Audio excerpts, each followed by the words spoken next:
دعا ہے اللہ کریم میری زبان پر کلمۃ الحق جاری و ساری فرمائے، سن سنا کر عمل پیرا ہونے کی توفیق خاص عطا فرمائے۔ قرآن پاک فرقان حمید میں سے 2 آیات مقدسہ کے کچھ حصے میں نے آپ احباب کے سامنے تلاوت کرنے کا شرف حاصل کیا ہے۔ اللہ تبارک و تعالی اتنی کریم ذات ہے، اتنی مہربان ذات ہے، زمانے بھر کا بھی گناہگار، زمانے بھر کا بھی بدکار سیاکار اگر پروردگار عالم کی بارگاہ میں دل صاف لے کر توبہ کی نیت سے اس کے دروازے پہ آ کر جھک جاتا ہے، اللہ یہ نہیں دیکھتا کتنا گناہگار ہے، اللہ یہ دیکھتا ہے کتنی پاکیزگی لے کر توبہ کرنے آ گیا ہے، اور اللہ اس کی نیت سے بڑھ کر اسے معاف بھی فرماتا ہے، اور معاف کرنے کے بعد اسے اجر عظیم بھی عطا فرماتا ہے۔ بندہ مومن کے پاس سب سے افضل و اعلیٰ چیز کلمہ طیبہ ہے، سب سے افضل و اعلیٰ چیز کلمہ طیبہ ہے، اس کے بعد نماز ہے، پھر روزہ ہے، پھر حج ہے، پھر زکوٰۃ ہے، پھر والدین کی خدمات ہیں۔ یہ سب سے بہترین چیزیں ہیں، لیکن سب کا اجر جدا گانا ہے، مراتب ہیں مختلف قسم کے۔ نہ ایک بندہ ساری زندگی دن رات عبادت میں گزارتا ہے، دن کو روزہ رکھتا ہے، رات کو قیام کرتا ہے، تہجد گزار ہے، کوشش کرتا ہے اس کی زبان سے ہاتھ سے کسی کو نقصان تکلیف نہ پہنچے، ذرا برابر بھی رب کی نافرمانی نہیں کرتا، لیکن اتنی عبادت کرنے کے باوجود امام الانبیاء تاجدار مدینہ رحمت کونین صلی اللہ علیہ وآلہ وسلم سے اس کی محبت نہیں ہے، تو ساری زندگی کی عبادت، ساری رات کا جاگنا، پوری زندگی کا روزہ رکھنا، نوافل پڑھنا، صدقات و خیرات کرنا، حج کرنا، زکوٰۃ دینا، اسے اس مقام تک لے کے نہیں جا سکتے جس مقام تک اسے رسول اللہ کی محبت لے کے جائے گی۔ تو بندہ مومن کے لیے نماز بھی اعلیٰ ہے، مست ہے، روزہ بھی، حج بھی، زکوٰۃ بھی، والدین کی خدمات بھی، لیکن ان سب کاموں سے بڑھ کر بندہ مومن کے پاس جو مغفرت کی سند ہے، جو دلیل ہے، جو سرٹیفکیٹ ہے، وہ نبی پاک صلی اللہ علیہ وآلہ وسلم کی محبت پاک ہے، اور اس محبت کو اللہ تعالیٰ نے قرآن مجید میں تمام کائنات عالم والوں کو 2 ٹوک الفاظ میں واضح طور پر بیان کیا کہ فرمایا میری توحید کا اعلان کرنے والوں، میری توحید پہ ایمان رکھنے والوں، اگر ذرا برابر بھی رسالت مآب صلی اللہ علیہ وآلہ وسلم کی محبت میں کمی ہے تو تم مجھ تک پہنچ سکتے ہرگز نہیں ہو۔ اس چیز کو قرآن پاک نے ہائی لائٹ کیا۔ توجہ چاہوں گا، امام الانبیاء تاجدار مدینہ رحمت کونین صلی اللہ علیہ وآلہ وسلم نے قیامت تک کے آنے والے اپنوں کو بھی بیگانوں کو بھی سب کو یہ پیغام محبت دیا، فرمایا سن لو، یاد رکھو، چاہے تم یہودی ہو، نصرانی ہو، اہل کتاب ہو یا مسلمان ہو، اگر تم میری ذات تک پہنچنا چاہتے ہو، میری ذات کو پانا چاہتے ہو، میری صفات کا جناب والا ادب حیا کرنا چاہتے ہو، تو میرا رب فرماتا ہے قرآن پڑھو۔ میرے قرآن میں حکمت ہے، ہر آیت میں سبق ہے، ہر لفظ میں حکمت ہے، ہر جناب والا نقطے کے اندر اللہ کریم نے معرفت رکھی ہے، پہچان رکھی ہے اہل ایمان کے لیے۔ فرمایا اگر تم میری ذات کو، میرے محبوب کی ذات کو سمجھنا چاہتے ہو، پرکھنا چاہتے ہو، پہنچنا چاہتے ہو، تو آؤ میں تمہیں رب العالمین خود اعلان کر کے بتاتا ہوں۔ فرمایا اس اعلان پہ عمل کرنا تمہارا کام ہے، اور دنیا آخرت قبر کی منزلوں کی جناب والا حفاظت کرنا یہ رب محمد کا کام ہے۔ اے میرے پروردگار عالم وہ کیا ہے؟ تیرا میرا کریم رب بے حد کریم، رحم کرنے والا، گناہوں پہ پردے ڈالنے والا۔ صبح و شام میں اور آپ گناہ کریں، اس گناہوں کو چھپانے والا، عیبوں پہ پردے ڈالنے والا رب العالمین مجھ اور آپ سے، پوری دنیا عالم سے مخاطب ہے۔ فرمایا یاد رکھو میرے رسول کی ذات کوئی چھوٹی ذات نہیں ہے، یہ میری ذات کے بعد سب سے بلند ذات ہے۔ اور فرمایا اگر میری ذات کا تک پہنچنا ہے تو آؤ میں تمہیں اسلوب، تمہیں اپنا قانون بتاتا ہوں۔ میرے پروردگار عالم وہ قانون کیا ہے؟ تو میرا رب بولنے لگا، جناب والا رب العالمین فرماتا ہے میرے محبوب کا کلمہ پڑھنے والے ہو، میرے محبوب سے محبت رکھنے والے ہو، آؤ قرآن پڑھو، تمہیں پتہ چل جائے گا کہ خدا کی شان کیا ہوتی ہے اور میرے مصطفیٰ کی شان کیا ہوتی ہے۔ میرے پروردگار عالم وہ کیا ہے؟ میرا پروردگار فرماتا ہے بسم اللہ الرحمن الرحیم۔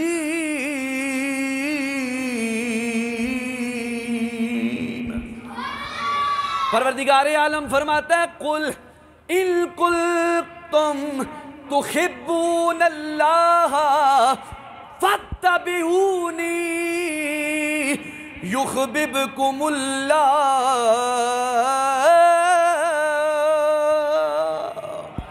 فرمایا میرے محبوب ان لوگوں سے آپ کہہ دیں وما ینطق عن الہویٰ والی زبان سے آپ یہ جملے ارشاد فرمائیں کہ اگر مجھ تک پہنچنا چاہتے ہو تو کیا کرو؟ قل ان کنتم تحبون اللہ، اگر تم اللہ سے محبت کا دعویٰ کرتے ہو تو فاتبعونی یحببکم اللہ۔ اگر تم میری اتباع، مجھ تک پہنچنا چاہتے ہو، محبت کا دعویٰ کرنا چاہتے ہو تو تمہیں چاہیے کہ پھر میرے محبوب تاجدار مدینہ رحمت کونین صلی اللہ علیہ وآلہ وسلم کی اتباع کرو۔ اتباع محمد میں تمہیں خدا کے جلوے نظر آئیں گے۔ تو اس قرآن پاک کی سری آیات سے یہودیوں نے کہا نا اس قرآن پاک کا شان نزول، یہودیوں نے کہا کہ ہم اللہ سے محبت کرتے ہیں، بڑی محبت ہے۔ اللہ پاک نے رد فرمایا تم اگر اللہ سے محبت کرتے ہو تو میرے نبی کی اتباع کرنی ہوگی جس کا نام محمد رسول اللہ صلی اللہ علیہ وآلہ وسلم ہے۔ سارے پیغمبروں کو یقین سے ماننا، ایمان لانا یہ حقیقت حق ہے، لیکن فرمایا اگر مجھ سے محبت کا تم دعویٰ کرتے ہو تو میرے محبوب کی غلامی میں آنا پڑے گا، یعنی تمہیں یہودیت سے نکل کر مسلمان ہو کر حضور کا کلمہ پڑھ کے ماننا پڑے گا کہ ہمارے نبی کی شان بھی اعلیٰ، ہمارے نبی کا مقام بھی اعلیٰ ہے۔ اچھا توجہ چاہوں گا، معیار محبت کسی بھی چیز کا معیار ہے۔ اذان ہوتی ہے تو نماز کی محبت بولتی ہے مومن میں، رمضان آتا ہے تو معیار محبت مومن میں، روزے رکھنے کا جذبہ عشق بولتا ہے، حج کا موسم آتا ہے تو صاحب نصاب، عقل مند، عاقل، بالغ، اس کے اندر جذبہ ایمان بولتا ہے کہ میں حج کرنے جاؤں۔ جب زکوٰۃ سال گزر جائے اس کے مال پر تو بندہ مومن کا ایمان خود فیصلہ کرتا ہے کہ مجھ پر زکوٰۃ دینا فرض ہے، میں دوں گا، وہ فیصلہ کرتا ہے۔ اللہ نے معیار محبت اپنی ذات کا یہ رکھا، فرمایا اگر مجھ تک پہنچنا ہے تو میرے محبوب کی غلامی میں آنا پڑے گا۔ پتہ چلا نماز، حج، روزہ، زکوٰۃ، نوافل، صدقات، سارے نیک اعمال افضل و اعلیٰ ہیں، شان والے ہیں، لیکن یہ سارے بعد میں ہیں، رسول اللہ کا مقام پہلے ہے، حضور کا مقام پہلے ہے۔ تو اس لیے گرامی القدر سامعین و ناظرین، اللہ کریم نے اپنی ذات محبت کا معیار مدینے والے مصطفیٰ کی ذات کو قرار دیا ہے، اور محبت کا معیار دے کر بتا دیا کہ میرے نبی کی محبت عملاً اگر آپ کے پاس ہے تو میری خدا کی محبت بھی آپ کے پاس ہے، میرے محبوب کی آل کی نوکری اگر آپ کے پاس ہے تو پھر تمہارے پاس اللہ کی رضا بھی موجود ہے، میرے نبی کے صحابہ کا ادب اور حیا اگر تمہارے پاس ہے تو پھر تمہارے پاس اللہ کی رضا موجود ہے۔ اور معاملہ اگر علماء کہتے ہیں چلتے چلتے یہاں تک آتا ہے کہ جیسے اللہ نے معیار محبت اپنے محبوب کا انتخاب کیا اور پھر محبوب نے بھی اپنا معیار محبت بیان کیا، اے میرے محبوب وہ کیا ہے؟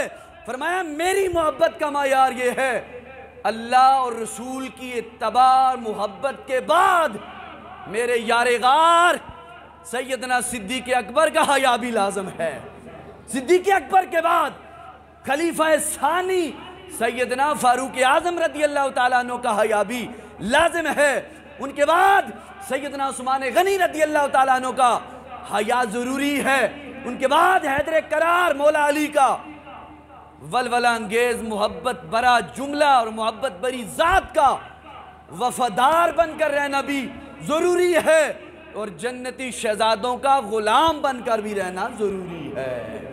یہ محبت کا معیار اللہ کے محبوب نے اور محبوب کے غلاموں نے بیان فرمایا ہے۔ حدیث پاک میں آپ کے سامنے ایک رکھتا ہوں، بڑی خوبصورت حدیث پاک ہے، نبی پاک صلی اللہ تعالیٰ علیہ وآلہ وسلم کے پیارے صحابی بھی ہیں، غلام بھی ہیں، داماد بھی ہیں، چچا کے بیٹے بھی ہیں، مصطفیٰ کے یار بھی ہیں، مصطفیٰ کے بھائی بھی ہیں، سنیوں کے پیر بھی ہیں، اور ایمان والوں کے دلوں کی دھڑکن بھی ہیں، جنہیں زمانہ مولا علی حیدر کرار کے نام سے جانتا ہے۔ آپ فرماتے ہیں قال النبی صلی اللہ علیہ وآلہ وسلم، محبوب علیہ السلام نے ارشاد فرمایا ادبو اولادکم، اے میرے غلاموں ادبو تم ادب دلاؤ، ادبو اولادکم تم اپنی اولاد کو سکھاؤ، علی خصال ثلاث، تین چیزیں حضرت مولا علی فرماتے ہیں، میرے اور آپ کے آقا نے فرمایا، کیا فرمایا؟ ادبو اولادکم علی خصال ثلاث، میرے غلاموں تم اپنی اولاد کو تین چیزیں سکھاؤ۔ کتنی چیزیں؟ تین چیزیں سکھاؤ۔ میرے آقا وہ کون کون سی؟ فرمایا حب نبیکم، سب سے پہلے اپنی اولاد کو اپنے نبی کی محبت سکھاؤ، اپنے نبی کی محبت سکھاؤ۔ دوسری بات کیا ہے؟ حب آل بیتی، اس کے بعد میری آل بیت کی محبت سکھاؤ۔ یا رسول اللہ اس کے بعد فرمایا وَتِلَاوَةُ القرآن، اپنی اولاد کو قرآن کریم پڑھنا اور پڑھانا سکھاؤ۔ تین چیزیں، ادبو اولادکم، اپنی اولاد کو تین چیزیں سکھاؤ۔ حب نبیکم، مولا علی فرماتے ہیں امام الانبیاء کریم نے فرمایا میرے غلاموں میرا کلمہ پڑھن والے ہو، اپنی اولاد کو تین چیزیں سکھاؤ۔ حب نبیکم، اپنے نبی کی محبت، حب آل بیتی، میری آل بیت کی محبت یعنی میرے گھر والوں کی محبت، اور تیسرا وَتِلَاوَةَ الْقُرْآنِ،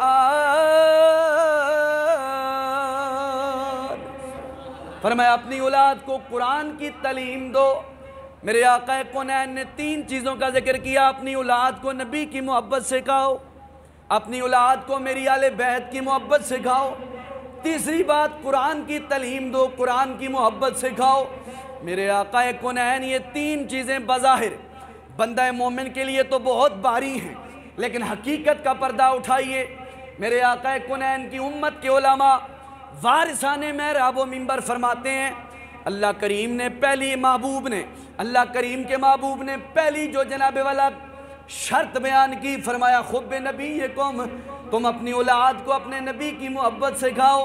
اس کا مطلب یہ ہے کہ آپ جتنے بھی جناب والا عبادت گزار بن جاؤ گے، روزے دار بن جاؤ گے، حاجی نمازی غازی بن جاؤ گے، اگر نبی کی محبت نہیں ہے تو نماز روزہ سب مردود ہے، سب کا سب مردود ہے، قابل قبول نہیں۔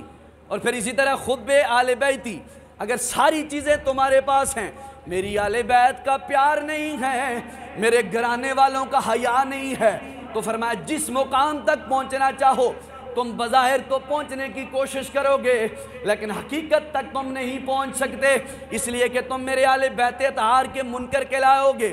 اور یاد رکھنا میرے آل بیت کے منکروں، میرے آل بیت کی مثال یہ ہے کہ ان سفینۃ نوح، جس طرح نوح علیہ السلام کی کشتی، جو لوگ نوح علیہ السلام کی کشتی میں بیٹھ گئے اللہ نے انہیں بچا لیا، جو دور ہو گئے وہ غرق ہو گئے، فرمایا جو میری آل بیت کے پیار میں آیا اللہ اسے غرق ہونے سے محفوظ رکھے گا، جو دور ہو گیا وہ غرق ہو جائے گا۔ اور تیسرا وتلاوت القرآن، فرمایا اپنی اولاد کو قرآن سکھاؤ، فرمایا یہ قبر کا بھی نور ہے، زندگی کا سرور ہے، قبر کی روشنی ہے، حشر کے میدان میں پل صراط سے جناب والا آسانی کے ساتھ گزرنا تمہارا مقدر بن جائے گا اگر تم قرآن کریم کا دامن پکڑ کر زندگی بسر کرنے لگ جاؤ گے۔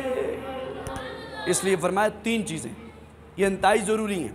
اب اس جملے پہ آپ غور کرو، نبی پاک علیہ السلام نے تین باتیں کہیں اور تینوں باتیں بہت زیادہ مقام رکھتی ہیں، بلند مرتبہ رکھتی ہیں، اور اس سے ثابت یہ ہوتا ہے کہ اگر علماء نے جملہ بیان کیا کہ اگر والدین ماں باپ اپنی اولاد کو نبی پاک کا پیار سکھاتے تو آج مصطفیٰ کریم کا کوئی غدار پیدا نہ ہوتا۔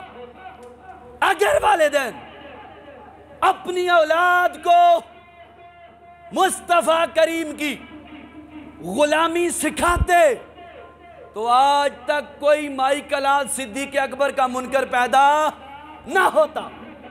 اگر والدین اپنی اولاد کو مصطفیٰ کریم کی محبت کا درس دیتے سکھاتے تو آج تک زمانے کا کوئی بدبخت سیدنا عمر فاروق کا منکر پیدا ہوتا ہرگز نہیں۔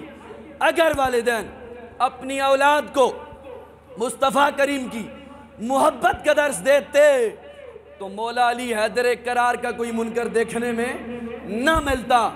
اگر والدین اپنی اولاد کو تلاوت قرآن کریم کا درس دیتے تو آج آپ کے گھروں میں بے رونقی نظر نہ آتی، رونقیں ہی رونقیں نظر آتی۔ فرق یہ ہے کہ وہ معزز تھے زمانے میں، مسلمان ہو کر ہم خوار ہوئے تارک قرآن ہو کر۔ علامہ محمد اقبال علیہ رحمہ فرماتے ہیں فرق یہ ہے وہ معزز تھے زمانے میں مسلمان ہو کر، اور ہم خوار ہوئے تارک قرآن ہو کر، کہ جس قرآن کو مصطفیٰ پڑھا کرتے تھے، صحابہ نماز میں پڑھتے ہوئے روتے تھے، آج ہم نے پڑھنا بھی چھوڑ دیا، پڑھانا بھی چھوڑ دیا، اور یہاں تک کہ سننا بھی معاذ اللہ گوارا نہیں کرتے کہ ہمارا وقت ضائع ہو رہا ہے۔ اس لیے تین چیزیں آج کے اس سبق سے مجھے اور آپ کو ملنی ہیں۔ ایک، اپنی اولاد کو نبی پاک کی محبت سکھاؤ، انے واہ حضور سے پیار کرنا ہے بس۔ دوسری، مصطفیٰ کی اہل بیت سے۔ تیسرا، حضور نے فرمایا کہ اپنی اولاد کو قرآن کا علم دو۔ آج ہم نے انگلش اتنی پڑھ لی ہے کہ انگریز کو پڑھا سکتے ہیں، قرآن اتنا بھی نہیں آتا کہ ماں باپ مر جائیں اور قبر پہ بیٹھ کر ہم قرآن ہی پڑھنا شروع کریں۔ یہ ہمارے لیے درس عبرت ہے۔ جیتے جی یہ جملے اگر آپ دل و دماغ کی کھڑکیوں پہ دیں اور انہیں جگہ دیں آپ، تو یہ سنہری حروف سے لکھے ہوئے جملے آپ کو دنیا میں بھی کام آئیں گے، قبر قیامت میں بھی کام آئیں گے۔ جاننا ہے ایک نہ ایک دن میں اور آپ نے جاننا ہے یہ میری آواز ہمیشہ کے لیے بند ہو جائے گی، آپ کی آواز بند ہو جائے گی، دھڑکنیں بند ہو جائیں گی۔ بولے گا تو تمہارے حق میں مصطفیٰ کا قرآن بولے گا، مصطفیٰ کا فرمان بولے گا، مصطفیٰ کی غلامی بولے گی، اہل بیت کا پیار بولے گا، صحابہ کی الفت و چاہت بولے گی، اور آپ کے دل کا اخلاص اور تمنا حق بولے گی کہ یہ مصطفیٰ کا غلام بن کر زندگی گزارتا رہا۔ پھر آپ کی قبر بھی استقبال کرے گی کہ یہ مصطفیٰ کا غلام آ رہا ہے، پیسے کا پجاری نہیں، مصطفیٰ کا غلام آ رہا۔ ہم نے دیکھا، آپ نے دیکھے ہوں گے، بڑے بڑے لوگوں نے پیسوں کے حوالے سے جب بات آئی اپنے عقیدے بدل دیے، اپنے نظریات بدل دیے، لیکن حشر کو ہوگا یہ معلوم کہ جیتا کون اور ہارا کون۔ اور ہم سوئے حشر چلیں گے شاہ ابرار کے ساتھ، قافلہ ہوگا رواں قافلہ سالار کے ساتھ۔ یہ تو طیبہ کی محبت کا اثر ہے، ورنہ کون روتا ہے لپٹ کر در و دیوار کے ساتھ۔ اس لیے حضور کے غلاموں، جشن عید میلاد النبی کی یہ گھڑیاں آ رہی ہیں، اور ہمارے نبی سے ہمارا تعلق تھا، ہے، رہے گا۔ ہم نے حضور کے میلاد کی بات گج وج کے کرنی ہے، حضور کی محبت پہ خرچہ کرنا ہے، ہم نے مساجد کو سجانا ہے، اپنے نبی کے نام پہ گھر کی چھت پہ ہم نے لائٹ لگانی ہے، حضور کی محبت میں۔ جو جس کا کام کرتا ہے نا وہ مالک اسے دیکھ رہے ہو، یہ ہمارا عقیدہ ہونا چاہیے۔ اگر آپ یہ سوچیں کہ ہم لائٹ لگائیں گے دیکھے گا کون، یہ کیسے ہوگا، تو پھر تمہاری سوچ کو سلام ہے۔ اور جس نے بن مانگے بن سوچے حضور کی محبت میں جو کچھ بھی کر دیا حق پر، شریعت کے دائرے حد کے اندر رہ کر، انشاءاللہ تعالی حضور کرم بھی فرمائیں گے، فضل بھی فرمائیں گے۔ شاہ عبد الرحیم فرماتے ہیں نا، مختصر جملہ ہے، آپ فرماتے ہیں میں حضور کا ہر سال میلاد بناتا، ایک سال ایسا ہو گیا میں غریب ہو گیا، میرے پاس کوئی بینک بیلنس نہیں تھا، گھر میں چنے ہی تھے، میں نے انہیں پکا کر بڑی شرمندگی کے ساتھ دعا کی، یا رسول اللہ صلی اللہ علیہ وسلم آپ کا میلاد میں نے پڑھا ہے، یعنی آپ کا تذکرہ کیا، لیکن میرے پاس اتنی توفیق نہیں تھی کہ میں خرچہ کر کے آپ کی بارگاہ میں ہدیۃً تحفہ بھیجتا۔ کہتے ہیں شرمندگی میں نے دعا کی، ہر سال بڑی محنت کے ساتھ خرچہ کر کے کرتا تھا، لیکن سویا تو کیسا ہوا، مقدر جاگ گیا، مصطفیٰ نے زیارت سے مشرف کیا تو حضور میری طرف دیکھ کے مسکرا رہے ہیں، اور چنے میرے سامنے حضور کے سامنے پڑے ہوئے ہیں، حضور کبھی چنوں کو دیکھ رہے ہیں، کبھی غلام کے چہرے کو دیکھ رہے ہیں۔ اور محبت ہو نا، محبت ایک چنے کی بھی محبت ہو انسان سے، تو حضور نظر کرم فرماتے ہیں۔ جن کا عقیدہ یہ نہ ہو کہ پتہ نہیں یہ ہوگا یا نہیں، تو پھر معاملہ ویسے ہی ہوگا۔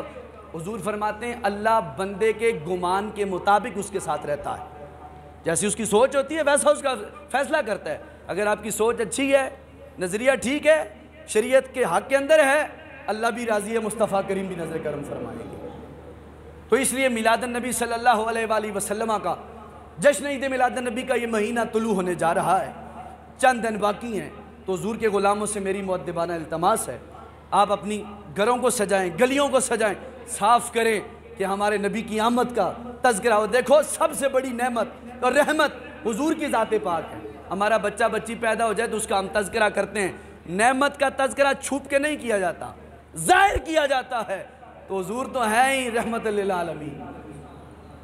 تو آپ کا تذکرہ ہم نے انشاءاللہ گج وج کے کرنا ہے، ہر صورت میں کرنا ہے، اور انشاءاللہ تعالی ہم کرتے رہیں گے۔ اس لیے گرامی القدر سامعین و حاضرین و ناظرین، ایک تو آپ سے یہ التماس ہے کہ جتنا ہو سکے، ویسے بھی بل تو آتے ہی آتے ہیں، اپنی ذات کے لیے اگر ہم 20 25 40 50 لاکھ روپیہ بل جمع کر سکتے ہیں تو حضور کی محبت میں 1000 اگر مہینے نہ فالتو آ گیا تو کوئی مسئلے کی بات نہیں ہے، کم از کم رات کو 4-5 گھنٹے ہی آپ لائٹ لگا کے یہ دل میں ارادہ رکھیں، حضور تسی آئے تے کھڑ پئیاں بہاراں یا رسول اللہ، دلاں دا چین پایا بے قراراں یا رسول اللہ۔ اس لیے حضور کے غلاموں، ایک تو یہ ہے، دوسرا پیغام یہ ہے، حاجی محمد جلیل صاحب بھی موجود ہیں، حافظ رفاقت صاحب بھی موجود ہیں، اور جملہ آپ احباب صاحب موجود ہیں۔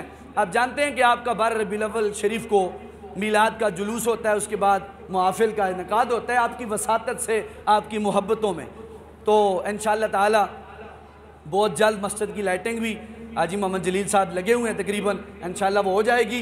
آپ بھی اس تیاری میں اپنا حصہ ڈالیں، ان کے پاس اپنی رقم جو ہے آسانی کے ساتھ دے سکتے ہیں آپ ادا کریں۔ اللہ آپ کا میرا اور تعاون اپنی بارگاہ میں شرف قبولیت عطا فرمائے، اور اللہ کریم اپنے محبوب علیہ السلام کی اس میلاد پاک کی برکت سے اللہ تعالی ہم سب کو اتفاق اتحاد کے ساتھ زندگی بسر کرنے کی توفیق خاص عطا فرمائے۔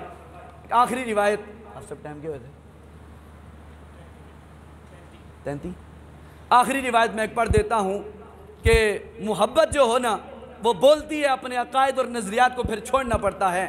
نام ہے جناب والا اس روایت کا صحابی کا نام ہے حضرت عبداللہ ابن عباس رضی اللہ تعالی عنہما۔ آپ فرماتے ہیں ایک مرتبہ یہودیوں کی جماعت نبی پاک علیہ السلام کی بارگاہ میں حاضر ہوئی، اور حاضر ہو کر عرض کرنے لگی کہ ہم نے آپ سے 4 سوال کرنے ہیں۔ کتنے؟ 4 سوال کرنے ہیں، اور ہمارا یہ دعویٰ ہے، حقیقت ہے، ان 4 سوالوں کا جواب سوائے نبی کی اور کوئی دے سکتا نہیں ہے۔ پہلا سوال یہ ہے کہ تورات نازل ہونے سے پہلے حضرت سیدنا یعقوب علیہ السلام نے اپنے اوپر کون سی ایسی 2 چیزیں حرام قرار دی ہیں اور کیوں قرار دی ہیں؟ دوسرا سوال یہ ہے کہ حضرت جو انسان ہے مرد، اسے اس کی زندگی گزارنے کا جو اس کے جسم میں اللہ نے پانی رکھا ہے اس کا رنگ کیسا ہے، اس کا عمل کیسا ہے، عورت کا رنگ کیسا ہے، پانی کیسا ہے۔ اور تیسرا سوال یہ ہے کہ اگر آپ نبی ہیں تو جو نبوت کی نشانی ہے اس کی نیند کیا ہے، اس نبی کی نیند کے حوالے سے بیان کریں۔ اور چوتھا سوال یہ ہے فرشتوں میں سے آپ کا دوست کون ہے، فرشتوں میں سے آپ کا دوست کون ہے۔ 4 سوال یہودی جماعت آئی میرے اور آپ کے پیغمبر کی بارگاہ میں۔ پہلا سوال یہ کیا تورات نازل ہونے سے پہلے یعقوب علیہ السلام نے کون سی 2 چیزیں اپنے اوپر جو حلال تھی حرام کی اور کیوں کی؟ آپ نے کہا سنو، یعقوب علیہ السلام کو اللہ نے بیماری عطا فرمائی، وہ بیمار ہو گئے، اتنی بیماری بڑھ گئی کہ بیماری ختم ہونے کا نام ہی نہیں لے رہی۔ آپ نے دعا کی پروردگار مجھے اگر تو صحت دے دے، میں اپنے جو پسندیدہ 2 چیزیں ہیں، ایک کھانے کی ہے ایک پینے کی ہے، کھانے کا گوشت ہے اونٹ کا، پینے کی اونٹنیوں کا دودھ ہے، یہ دونوں حرام کروں گا۔ میرے آقا نے یہودی جماعت سے کہا یہ 2 چیزیں ہیں جو پیغمبر یعقوب علیہ السلام نے تورات نازل ہونے سے پہلے فیصلہ کیا، نظر مانی، اللہ نے انہیں ٹھیک کر دیا۔ پہلے سوال کا جواب مرد کے پانی اور عورت کے پانی کے، فرمایا مرد کا پانی سفید اور گاڑھا ہوتا ہے، عورت کا پانی پتلا ہوتا ہے اور زرد ہوتا ہے۔ فرمایا اس میں حکمت کیا ہے؟ اور عبداللہ بن سلام کی روایت میں یہ الفاظ کہ فرمایا یہ کیا قدرت ہے، کیسے ممکن ہے اللہ کسی کو بچہ دیتا ہے، کسی کو بچی دیتا ہے، یہ کیسے ممکن ہے؟ کہ میرے پاس تفسیر تبیان القرآن ہے، اس میں یہ بات لکھی حدیث پاک کے حوالے سے، 2 کتابوں کے حوالے سے۔ فرماتے ہیں یہ کیسے ممکن ہے، کسی کو بچہ کسی کو بچی، یہ کیسے ممکن ہے؟ تو سب کو اللہ بچے دے دیتا، بچی کیوں نہیں دی؟ بچیاں دی تو بچے کیوں نہیں دیے؟ یہ کیوں ہے؟ میرے آقا نے فرمایا دراصل اللہ تعالیٰ نے مرد کو بھی عورت کو بھی جو طاقت دی ہے پانی کی شکل میں جو طاقت دی ہے، اگر مرد کا پانی عورت کے پانی پر حاوی آ جائے اللہ بیٹا عطا فرماتا ہے، عورت کا پانی مرد کے پانی پر حاوی آ جائے اللہ بیٹی عطا فرما دیتا ہے۔ عبداللہ بن سلام نے کہا صدقتا، اب ٹھیک کہتے ہیں، کیونکہ آپ نے یہ نشانیاں تورات میں پڑھی تھی، یہودیوں کے عالم، بہت بڑے عالم تھے آپ۔ اچھا دوسرا تیسرا سوال یہ ہے، فرمایا آپ بتاؤ اس نبی کی نیند کے حوالے سے، آپ نے فرمایا اس نبی کی آنکھیں سوتی ہیں دل جاگتا رہتا ہے، تنام عینا یا ولا ینام قلبی، اس کی آنکھیں سوتی ہیں دل جاگتا رہتا ہے۔ اور چوتھا سوال یہ ہے فرشتوں میں سے میرا دوست جبریل ہے۔ اب یہ ساری چیزیں حضور نے گارنٹی وائز حوالہ دے کر بیان کی۔ اب اس آخری جواب پر یہودیوں نے کیا کہا؟ حضور نے کہا میرا دوست جبریل ہے۔ انہوں نے کہا نہیں ہم نہیں مانتے، جبریل ہمارا دشمن ہے۔ میکائیل کا اگر آپ نام لے لیتے تو ہم مان لیتے، کیوں؟ جبریل آسمانوں کی خبریں آپ کو دیتا ہے، یہودیوں کے کرتوت آپ کو بتاتا ہے، اس لیے ہم اسے پسند نہیں کرتے۔ تو اس کا مطلب یہ ہے کہ آپ کی بات کو بھی ماننے کے لیے تیار نہیں ہے۔ نتیجہ رزلٹ کیا نکلا؟ جو نبی کے سامنے باتیں دیکھ کر نہ مانے، میری اور آپ کی بات پہ کیسے ہم کہیں کہ اسے ماننا ہی پڑے گا؟ ماننا ہی پڑے گا۔ بات ہوتی ہے اخلاص کی، پیار کی، ایمان کی، توفیق کی۔ جس کے حصے میں جو پیار آتا ہے، محبت آتا ہے، وہ اپنے نبی کے نام پہ قربان بھی ہو جاتا ہے اور نبی کے نام پہ سب کچھ لٹانے کے لیے بھی تیار ہو جاتا ہے۔ عبداللہ بن سلام کی آگے روایت ہے، لمبی ہے، مجھے وقت اجازت نہیں دیتا میں اب آپ کے سامنے رکھوں، لیکن مختصراً یہی ہے کہ میلاد شریف کی آپ تیاری کریں اور دعا کریں اللہ تعالیٰ جتنے بیمار ہیں اللہ انہیں شفائے کاملہ عاجلہ عطا فرمائے۔ میں گزشتہ 2-3 دن سے آپ کی مسجد میں غیر حاضر ہوں اور مزید 2-3 دن غیر حاضر رہوں گا۔ میری والدہ صاحبہ بیمار ہیں، دعا کریں اللہ کل بیماروں سمیت انہیں شفائے کاملہ عاجلہ عطا فرمائے۔ حافظ رفاقت صاحب، حاجی جلیل صاحب نے مجھے کہا ہے کہ جمعہ کا معاملہ اگر نہ ہے تو بھی میں نے کہا نہیں، جمعہ پڑھاؤں گا۔ والدہ صاحبہ سے اجازت لے کر آپ کے سامنے حاضر ہوا ہوں۔ جمعہ پڑھانے کے بعد پھر میں جاؤں گا، کوئی کمی پیشی ہوئی تو میں فقیر حاضر ہوں، آپ صاحب ڈپٹی دیتے رہیں گے۔ اللہ آپ کو سلامت رکھے تا قیامت رکھے۔ وآخر دعوایا ان الحمدللہ رب العالمین۔ سنت ادا فرمائیں۔